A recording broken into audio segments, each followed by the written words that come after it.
Kozhikode flight ഇറങ്ങിയിട്ട് കണ്ണൂരിലേക്ക് യാത്ര ചെയ്യുമ്പോൾ എപ്പോഴും വിചാരിക്കാറുണ്ട് ഒരു നല്ലൊരു ഭക്ഷണം കഴിക്കും. കാരണം മിക്കവാറും വളരെ വിശന്നായിരിക്കും ഫ്ലൈറ്റ് ഇറങ്ങുക. അങ്ങനെ നോക്കിക്കഴിഞ്ഞാൽ കണ്ണൂർ എത്തുന്നവരെ അല്ലെങ്കിൽ നമ്മുടെ നാട് പയ്യന്നൂർ എത്തുന്നവരെ ഒരു ഹോട്ടൽ പോലും വെജിറ്റേറിയൻ ഹോട്ടൽസ് കാണാറില്ല. അതുകൊണ്ട് നമുക്ക് മിക്കവാറും നല്ല ഭക്ഷണം കഴിക്കാൻ പറ്റാറുമില്ല. പക്ഷേ ഇപ്രാവശ്യം എന്തോ ഭാഗ്യത്തിന് ഞാൻ നോക്കിയപ്പോൾ ഒരു പ്യുവർ വെജിറ്റേറിയൻ റെസ്റ്റോറൻറ്റ് എന്ന് ബോർഡ് കാണുകയും അവിടെ കയറി ചെല്ലുകയും ചെയ്തു.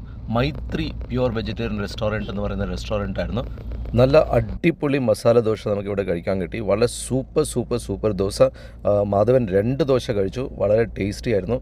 മാധവൻ ഗീ റോസ്റ്റാണ് കഴിച്ചത്. ഞങ്ങൾ മസാല ദോശയാണ് കഴിച്ചത്. വടയും കഴിച്ചു. വളരെ ടേസ്റ്റി വട, വളരെ ടേസ്റ്റി ദോശ എസ്പെഷ്യലി വളരെ ടേസ്റ്റി ആയിരുന്നു.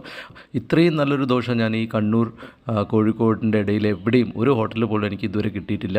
യൂഷ്വലി നമ്മുടെ ഈ മലബാർ ഭാഗത്ത് നല്ല വെജിറ്റേറിയൻ റെസ്റ്റോറൻറ്റ്സ് വളരെ കുറവാണ്. ആർക്കെങ്കിലും അങ്ങനെയുള്ള നല്ല വെജിറ്റേറിയൻ റെസ്റ്റോറൻറ്റ്സ് അറിയെങ്കിൽ തീർച്ചയായിട്ടും താഴെ കമൻറ്റ് ചെയ്യുക. എയർപോർട്ടിൽ നിന്ന് എക്സിറ്റ് ചെയ്ത് താഴെ ഇറങ്ങുമ്പോൾ വളരെ അടുത്ത് തന്നെയാണ് ഈ റെസ്റ്റോറൻറ്റ് ഉള്ളത്. ലെഫ്റ്റ് സൈഡിലായിട്ടാണ് വരിക ഈ റെസ്റ്റോറൻറ്റ്. ഒരു ചെറിയ ബോർഡ് മാത്രമേ ഉള്ളതുകൊണ്ട് കണ്ടുപിടിക്കാൻ വളരെ ബുദ്ധിമുട്ടായിരിക്കും.